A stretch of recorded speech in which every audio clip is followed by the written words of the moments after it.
เออ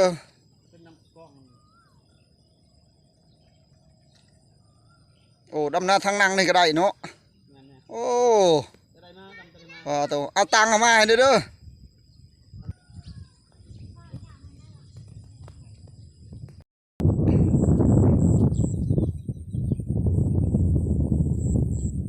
กราบทักทายสบายดีพี่น้องกองไปเมื่อสุขสุขคนเด้อมือนี้กับมาพบกับบ่าวคำพุ่งบ้านนาในบรรยากาศยามเศร้าๆพี่น้องมือนี้ก็อยู่กับทุ่งไห่ทุ่งนามาดำไห่ดำนาเป็นมือแรกพี่น้องเอ้ยมือนี้ก็ดีมาเบิ่งทางหลังนี่ก็เป็นข้าวหวานของบ่าวคำพุ่งพี่น้องงามมาเบิ่งกำลังขึ้นเขียวงามเต็มท้องทุ่งนาพี่น้องบรรยากาศสดๆมือนี้ก็มีสายลมมาแต่เศร้าๆบรรยากาศมืดมัวเต็มไปทั่วเบิดพี่น้องเอ้ยคือพ้นสิตกมือนี้กับบ่าวคำพงก็จะมาดำนาก่อนพี่น้องเป็นมือแรกแห่งมานพี่น้องมือจบวันสอบมือประกอบวันงามมือนี้กับมือสันวันดีพี่น้องมือดีมืองามกับลงกกมือนี้กับมาดำนาพี่น้องไปดำนาก่อน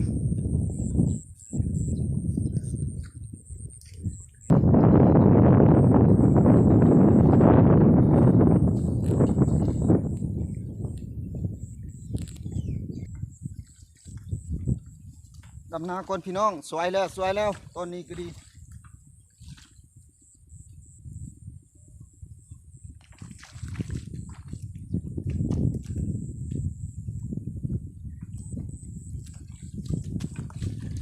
ข้าก็งามพี่น้องเลยโอ้ย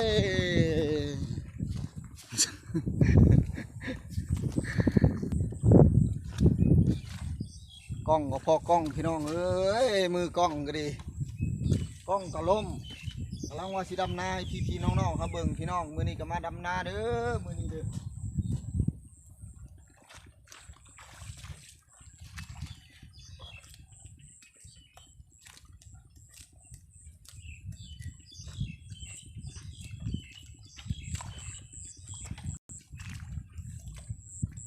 ฟังเสียงนกเอี้ยงห้องพี่น้องเอ้ยจอแจดำไห้ดำนาแข็งพี่น้องโอ้ยดินก็ดิจังแมนซาดพี่น้องเอ้ยดำก็ดิเป็นดินทรายแกมตุ่มแต่ว่ากากะงามพี่น้องเอ้ยมื้อนี้ก็ทาลานน้อยก็ยังบ่เห็นออกมาตอนนี้ก็สวยเติบแล้วมาดำ2 คนตอนนี้ให้นาแข็งพี่น้องก็จำเป็นจักเฮ็ดแนวใดครับไข่แต่อย่างหนึ่งมื้อนี้ไข่แบบใดเพราะว่าผ้าพลสนละทามือนี่ก็คึมผ้าคึมพลพี่น้องแต่ว่ายังใครมีสายลมเย็นวอยพี่น้องเอ้ยมือนี่ก็ลายขู่ลายคนได้มืองามยามดีก็มาดำให้ดำนาในมือนี่พี่น้องมือเดียวกับครอบครัวของอาจารย์แสงมณีเพิ่นกับมาดำนากับบ่ได้ไกลพี่น้องนากับบ่ได้ไกลพอเท่าไรใกล้กันนี่แหละจักน้อยก็สิพาพี่พาน้องไปเบิ่งว่าเพิ่นดำหรือยังมื้อนี้ครับพี่น้องบัดนี้ก็จะพาทุกคนไปเบิ่งหน้าอาจารย์แสงมณีเพราะว่าอยู่ใกล้กันพี่น้องเราก็ได้ดำนาคือกันมื้อนี้อาจารย์แสงมณีมาเบิ่งน้ำกันพี่น้องไปเบิ่งน้ำกัน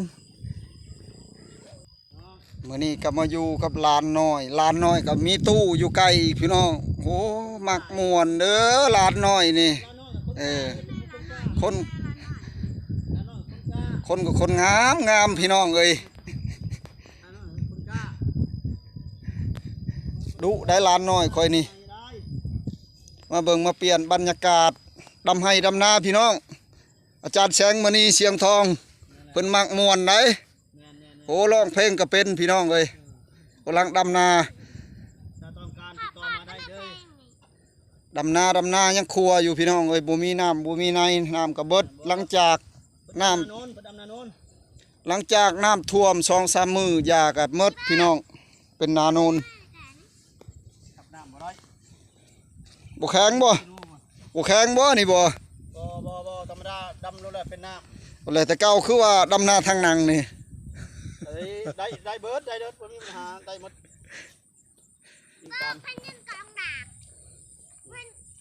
กาน้อยพี่น้องเอ้ยกาบ่ใหญ่กาน้อยกากำลังขึ้นพี่น้องกำลังมันมนกำลังฮึดจำนี่คันเป็นกับเด้องามบ่เป็นห่วงเด้อพี่น้องเด้อตะเบิ่งเอาดำนานี่ ค คือดุมันขยันเพียรเบิ่งเมียแห่งเลี้ยวใช้ตาม่านอยู่หุ่น เนี่ยโอ้ยเบิ่งก็เบิ่งนี่เป็นหยังแล้วหังมัก ว้าวชาวชุมน้อยบ่ได้ได้ ชาวตำน้อยเพิ่นหาที่ผู้บ่าวตลอดตำนาชาวน้อยนั่นนี่หั่นเห็นบ่ บ่ต้องได้ผลนี่เนาะ ตกกันพี่สาว อันวานนี่หั่นก็สิไปใช้ตอนค่ำใช้ปุ๋ยหั่นบ่แม่นอะไรเลี้ยวท้องผ้าสูงวานนี่หั่น พูดพี่สาวพุ่นมาพี่สาว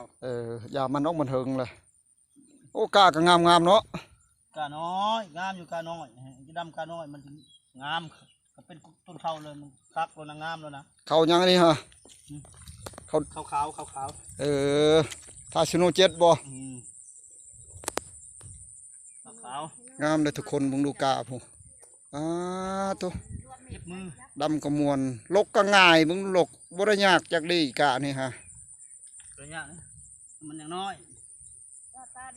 ทางหลังพุ่นจะเป็นข้าวหวานเบิดทางพุ่นพี่น้องเอ้ย มีแต่จัดแสงเด้อ มีแต่จานแสง มีจัดแสงดำผู้เดียว เพิ่นดำผู้เดียวมื้อนี้ฮะ ว่าดำผู้เดียวกับแม่ผู้เดียวทุกคนกับลูกกับเต้านี่แล้วแม่ผู้เดียว บรรยากาศก็อยู่ใกล้หุบหน้าเพิ่นก็อยู่ใกล้ห้วยพี่น้องมาเบิ่งอยากกินปูกินปลาก็ลงหากินสะดวกสบายโอ้ยพี่น้องเอ้ยโอ้น้ำกระบกลงในแล้วมื้อนี้ฮะแต่ว่ายังบ่ทันวิทย์ส่วนนาลูกเป็นนาทามก็ดีเฉพาะนาโนนปีนี้ท่วมแต่หัวปีพี่น้อง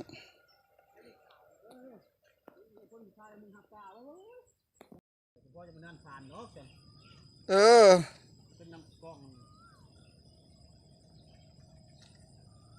โอ้ดำนาทางนั่งนี่ก็ได้เนาะ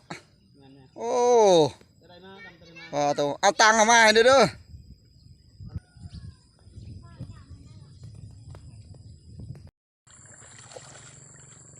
หลังจากได้ดำกะได้ให้มือนี่คนพี่น้องเอ้ยได้หลายเติบมือนี่ทุกคนบรรยากาศก็คึมผ้าคึมพลมือนี่ก็ดีโอ้เมื่อยแหละทุกคนตอนนี้ก็ใกล้สิขึ้นแหละพี่น้องเพราะว่าเมื่อยและอยากกินข้าวกินน้ำและตอนนี้ก็ใกล้สิเพลแล้วทุกคนก็ประมาณซ้ำนี่แหละดำมือนี่ก็ได้มงให้พี่น้องคนดำบรรยากาศกับเป็นใจพี่น้องเลยห่มเบิดมือนี่ฮะ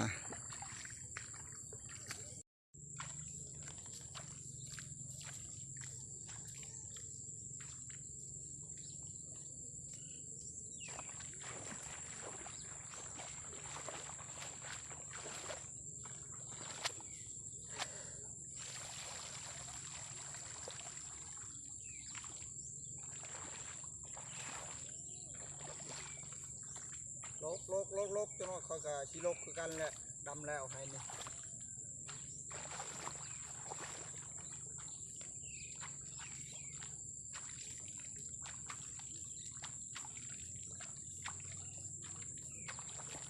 เห็นแต่ป่าเพราะว่าเห็นแต่ป่าลูกมันจะเห็น เห็นบ่ตรงนี้บ่เห็น ถ้าก็เห็นบางดำใกล้ๆป่า น่าจะเห็น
เหนื่อยแล้วพี่น้องเอ้ย